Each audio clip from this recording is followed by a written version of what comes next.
Sanbanani, Thobela, Dumelang, Absheni, and welcome to the Master Seed Youth Fellowship, sprouting to new heights. We are all about taking the youth from one level of glory to the next level of glory. Twitter, Facebook, WhatsApp, Snapchat, all of these are forms of social media. Over 1 billion people use social media to connect to one another. This brings us to the topic today, social media. I am your host, Reabetu Pasha, and of course, I'm not hosting alone. I have my co-host here to my right. My name is Paul Onoride. I am your co-host for today. And just as my host has said, we're going to be talking about on the topic that says social media. And we're actually going to be talking about the good and bad of social media. We're not alone. We are with some guests here, but I would like them to introduce themselves. But we'll do that when we come back from the break. Stay tuned.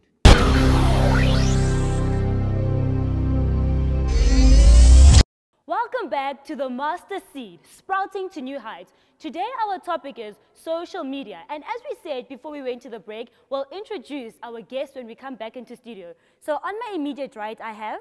Emmanuel Isaac. Oba Daniel. Thank you very much for that.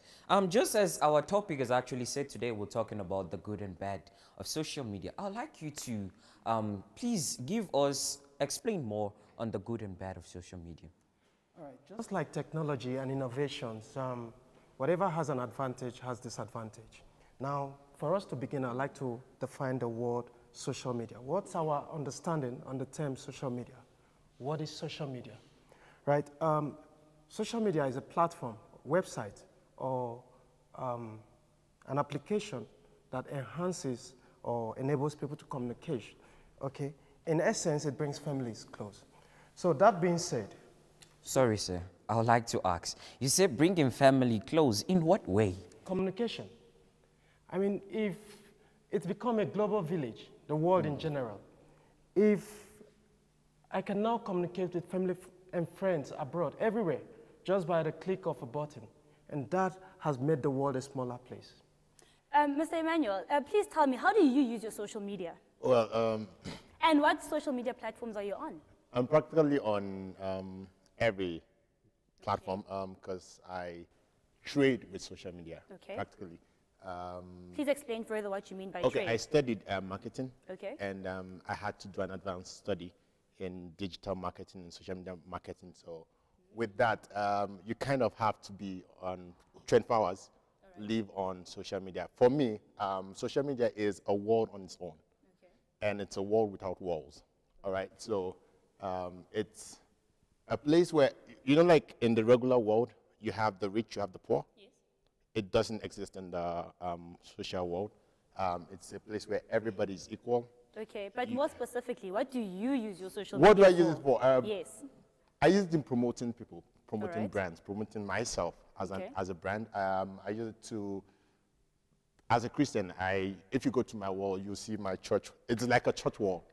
You know, Okay. I use to So promote instead my of church. going out to evangelize personally one-on-one, you prefer to use your social media? I kind of use only my social media to evangelize. And I believe that all these platforms are practically made for evangelism. Let me give you an example. I can't reach 1 million people. Don't you think it's lazy, though, not to want to meet somebody and tell them about Jesus No, and choose it's social actually, media instead? it's actually a better way to meet people, all right? Okay. There are a lot of people I will not meet on the street, Okay. all right? I can't enter into people's houses in Okay. advanced nations like we have today, but I can meet them on social media. Can I just ask, Mr. Daniel, don't you think that social media takes away the personal interaction of somebody? Because here, Mr. Bro Emmanuel is telling us that he can reach so many people, but if I'm sitting at home and I'm on my WhatsApp and I'm sending you smiley faces, you do not know that I'm sitting at home and I've not had a meal today. So don't you think that breaks that interpersonal or the personal relationship? that's one of the disadvantages of social networks, because it bridges the gap or the real relationship in which we're supposed to have with individuals. Okay, the relationship in social media, it's not real friendship. It's not. Okay. It's not real. It's superficial. Okay. In the sense that everybody wants to put out an impression that is satisfying or impressing to the people out there. Meanwhile, it's not true. So they don't really know you. but hence they are called your friends. Thank you very much on that. Braimono, you actually said something that caught my attention. You said most of your social media apps that you actually use, you use them for evangelism. So are you saying if I take your phone now and go through your apps and things, is it all about talking about evangelism? Okay. As I sit with you right now, my profile picture on all my platforms, it's my single, Ibuchukwu. Ibuchukwu is a Christian song. My last post on Twitter, it's about an event I was at yesterday. It's a Christian event. Yeah, and today I spent about 2 hours every day because I have a client. It's a Christian ministry that I promote online. So I spend 2 hours every day on their platform promoting their work. So everything I've done today on social media practically has been for a church or for a ministry. And personally, because I'm a Christian, I don't want to put something that does not represent the church, you know, because people know me with the church. So my life on social media is my actual life. Now, he said that people put superficial impressions of themselves on social media. And I just feel that it is because people do not have self-identity. You don't have anything to promote.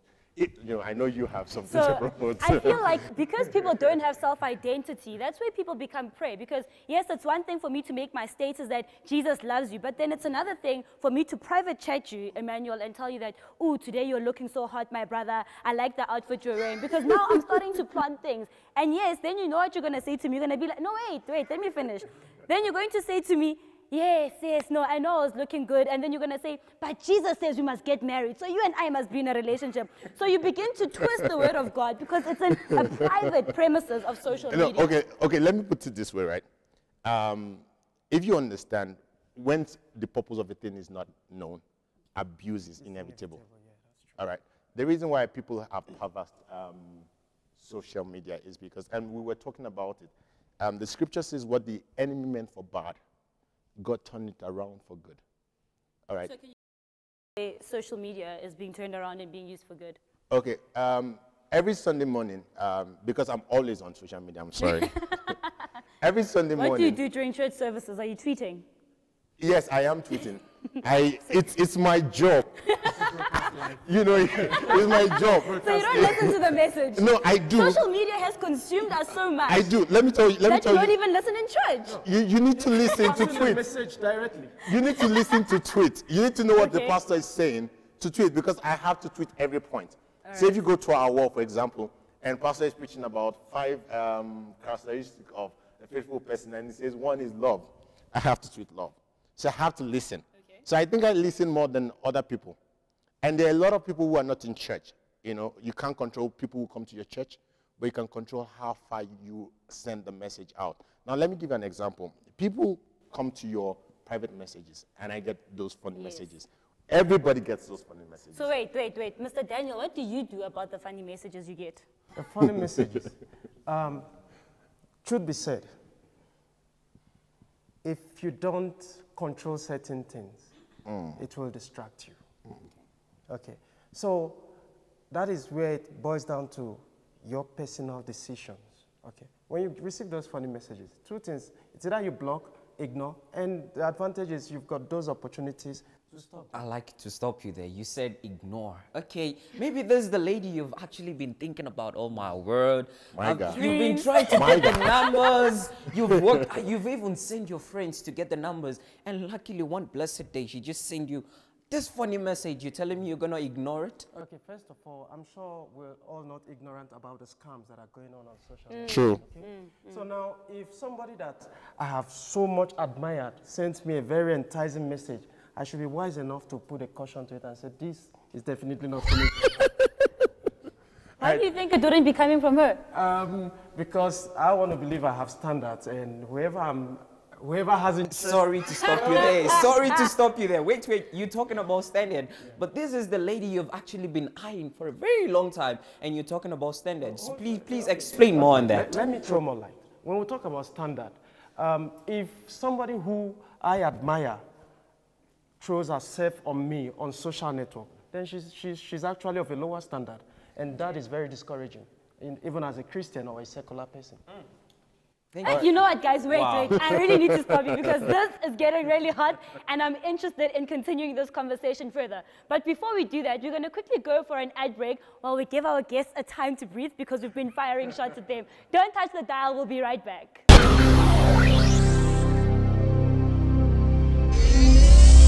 Welcome back, viewers. If you're just joining us just now, you haven't actually missed out. We're talking on the topic saying social media, the good and bad. And actually, before we left, we're having a very great conversation, and we'd like to bring you back on. Raimanuel, I've actually had this in my mindset talking about, I want to take you back to the church and parents' life and things like that.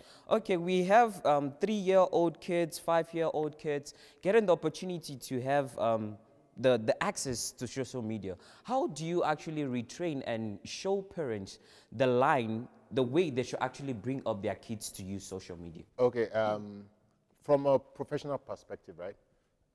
Social media is designed, most platforms are designed with artificial intelligence in mind.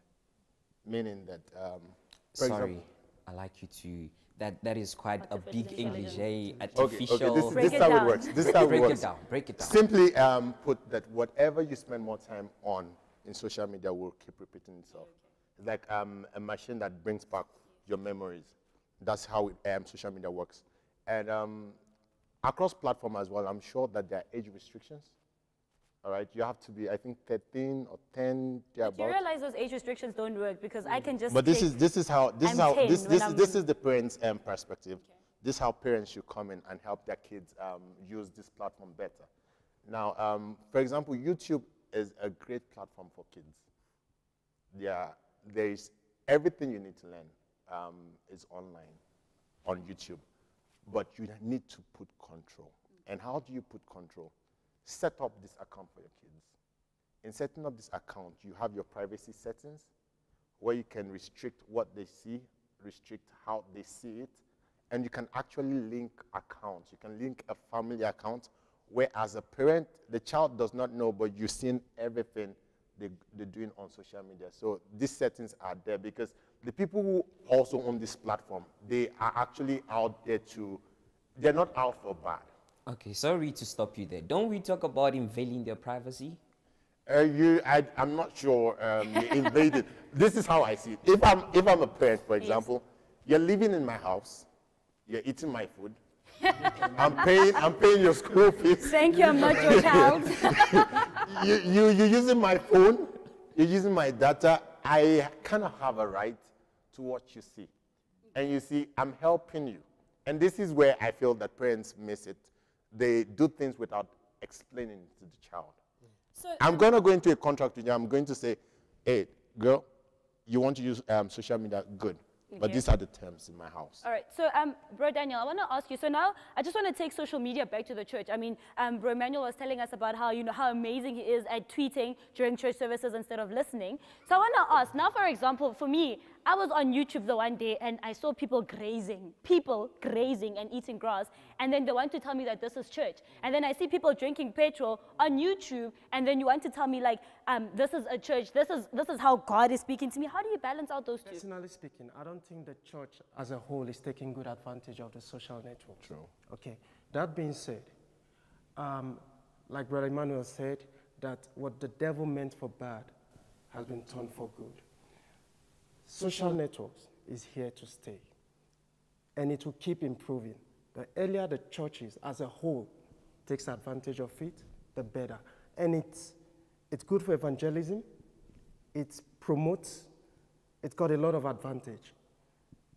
But don't you think the church is misusing it? Because the other day I was watching something and this guy says, come to my church, I'm going to pray over your ring finger. How did you see it? How did you see it? On social media. Is it good or bad? Is it good or bad? The point is that the church is not actually using social media the way it ought to be used. Okay, now that's the church that promoted it. Yes. It boils down, if your church had a sound message that is very touching and convincing, if someone out there was to hear it and say, this is God speaking directly to me, You know, God uses different medium. It could be social media. Can I tell you that women who heard this, people came from Namibia, Botswana, they came flocking because they felt touched. Let me tell you how it works. You have a plain whiteboard. Yes. And someone chose to write something bad on it. Yes. And people are walking past and they see what was written on it. They respond to what is written on it. All right? Now, if peradventure a church like ours, Redeemed Christian Church of God, representing, like if, for example, I can't go for convention, but I'm sure I would not miss a thing because I would connect on YouTube. Okay. So now you're and saying, while I'm connecting, I'll be sharing on YouTube. okay, but now you're saying that churches should come together to be able to curtail all those negative they influences. Take advantage of it. I mean, there are companies that pay their PR system to basically manage the social networks. How many churches are taking good care of those platforms? How many churches are taking advantage of those platforms? And these are areas we need to look out to, because not just churches. Those are places. How many Christians are sharing and retweeting and liking? Okay, wait. These things become Can popular. I ask you something? Wait. So now talking about Christians, let's say a Christian is on a porn site, God forbid, right? And they see their sister as one of the people on the porn site. What do you do? Okay. That's a very difficult one. But first of all, what is the Christian doing on the No, porn that's site? why I said God forbid. Let's leave out the fact that they're doing something bad. So they're doing something bad, fine, and they see somebody Just also to doing clarify something bad. One question. Is a porn site a social network? No, it's not. Well, it actually could be, because I mean, It's not. even let's not even say maybe not. It's been porn, but advertised on a social network. No, even a dating site, for example, that's a social network, and you get a dating site with a lady whose skirt is up to here and her top is up to here. Let's say that person is your sister from church. What do you do? So both of you are in the wrong. How do you handle the situation? We need a pastor. We need, call the pastors. Okay, this is my advice. You see, immediately you go online, you can't control what you see, practically. As a Christian, you're actually going for good reasons. But there are this pop-up, and especially if you're using a system that is that has viruses, ad will be popping up. Yes. And so there's a tendency that you come across certain things. And for adventure, you see someone in your church, a sister in the choir, maybe. These choir sisters. I just need, preach about them. I just needed to hit on that as well. I feel it is, Bible has standards to how things should be done. Okay. First and foremost, I will talk to the person first. All right? And if the person would not listen, if the person has an attitude to what I'm saying, I'll probably bring in an elder.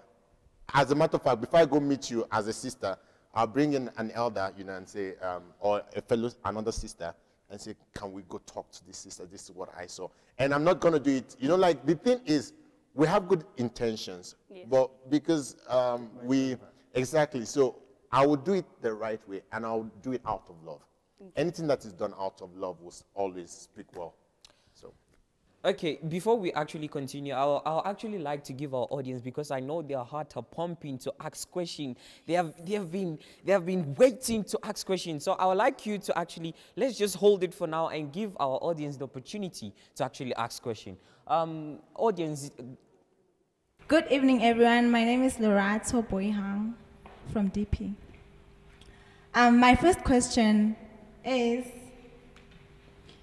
technology helping or hurting our ability as individuals to connect with our loved ones? Are we tweeting or rather using social media because other people are doing it, or we are really doing it to help other people out there who are not yet born again? Okay. Before Emmanuel comes in, from my own point of view, technology will keep enhancing. And we as Christians need to use that platform as our means of evangelism. Now, your question says, is it enhancing or hurting? Or hurting, okay, the gospel as a whole. Now, I think it is enhancing. But remember, if we don't take good advantage of it... I'd like to stop you there. Can you please bring it to reality and actually bring it to a very low pace that, okay, maybe people out there might be actually asking themselves, what is enhancing? Okay. Can you... My church, Redeemed Christian Church of God. All right. We've got this live platform where people overseas can literally join the worship, the service. Now, without technology, because I want to believe that is technology, okay? Without technology, how will someone in, let's say, remember some people work shift, and let's say for a nurse, and she's at work, but she wants to be in service that day, and she wants to follow the service for that day. How will she connect with us without technology, if not for such platforms? Okay. And then secondly, for your second question, okay, sorry, Can we Brema, ask, do you want yes, to please, Brema, please can you answer? All right, so for me, right, it boils down to what you set out to achieve when you go online, all right? Whatever you're looking for, it's online. If you go for the good, you get the good. If you go for bad, you get the bad. Look, sorry, the question is, are you on social media? So are you tweeting and on Facebook because you want to propel the gospel forward? Or when you actually went onto social media, was it because everybody else was on it? Wait, sorry, is it personalized or It's is it personalized. a general question? No, I'm asking, I'm asking him. I want to. Okay, for me, right, I've always had this thing for technology. I'm a tech-savvy person, all right? And so I joined the social media when it started, you know, just because everybody's on Facebook. What's Facebook? Let's go. And then I discovered that Facebook, for end users, Facebook is just where you go and play. Okay. But for professionals, Facebook is a market. People are making millions of, I make most of my money being on Facebook. And you create the content. You guys create the content. I use your content. And then I get paid for using your content, and you don't get anything. So that's how it works. So I moved from being an end user to being someone who uses it for business. And I joined because everybody was joining, but then I understood the purpose for social media, and I'm living on the purpose for social media, and I use it to the best of my ability to. Okay, before we hop on more topics on more questions on what you've said, I'd like to give the audience another chance to ask a question. Is your question answered? Good evening, everyone. My name is Ratile Vilakazi, and I would like to ask a question based on what Bro Emmanuel said, that it's your job to be on like social media. So my question is it really necessary like to be on every social network? Okay, professionally, there are different platforms for different things, right? LinkedIn is a social media platform. It's for professionals. So if you're looking for jobs and you're carrying paper CVs around these days, your chances are like out because people check your LinkedIn account. I mean, if, for example, I'm going to interview someone who's coming to for an interview, I'll check your account on LinkedIn. If it's not active, I'm probably not going to call you. So do you think on my LinkedIn account I must say that I'm a worker, I'm a fully fledged worker in the Redeemed Christian Church of God? Do you think that it's not lessening my chances from somebody who's like maybe a Muslim or Indian from actually hiring me, or somebody who's anti-religion? Just be true to yourself. Let me tell you what we say in the field. Whatever goes on your social media platform stays there forever, even when you've deleted it. All right? It's never totally out. So whatever you say, make sure your stories are true. Okay. All right, so for Pinterest, for example, if you're into making hearts and all that, you're into fashion and all, Pinterest is good for you. All right, so for every platform, there's a use, so you must understand the different platforms and how to use them properly. So that's why I'm always on all these platforms, because I have them for different Just to throw more light on it, for an end user, not for a professional, for an end user, you don't have to be on all the social networks. True. The page just boils down to, for what purpose are you there? Are you an end user? I am. What's your purpose for social media? To communicate with friends and family, basically. So you don't like the personal interaction, you prefer the distance? For friends and family, if you're friends and family, it's personal. We know where we meet. Hey, I would like to throw a personal question to you, bro. Emmanuel, I would like to know, at what age did you actually started using social media? Okay, I can't remember the first time. Before Facebook, there was a platform called, no, not Mixit, High Five. You're ancient. All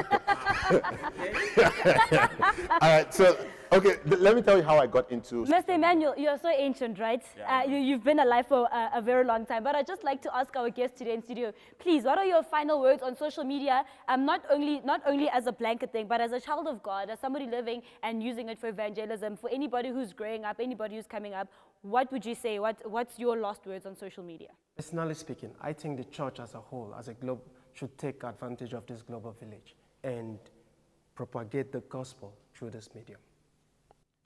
I feel that social media is a world without walls. Take advantage. You could be the person that will save Jesus' life just by following him on Twitter and telling him about, I'm serious, I've seen it happen. So, I mean, why not take advantage of these things and just, whatever you say, make sure every day you go online, even if you can't write, there are a lot of posts. You can retweet Daddy Joe's tweet, can retweet, just retweet. So there you have it with social media. There's of course the good, and with most things, there's also the negative aspect of social media. What are you using your social media for? I am Rebetu Pasha. And my name is Paul Onurede. Thank you very much for joining us on stage today. It's a pleasure having you. And I'd like to pose it to my co-host to actually help us round up for today. All right, if you guys have missed out on the show today or any segment of today's show or any other episode and you want to catch up to see what is happening, please go onto YouTube on RTM and look for the episodes. And also, if you're on Facebook and you're interested in following and keeping up, please look for us. We are the Master Seed Youth Fellowship. And please stay tuned for Personality of the Month. Until we meet again, goodbye.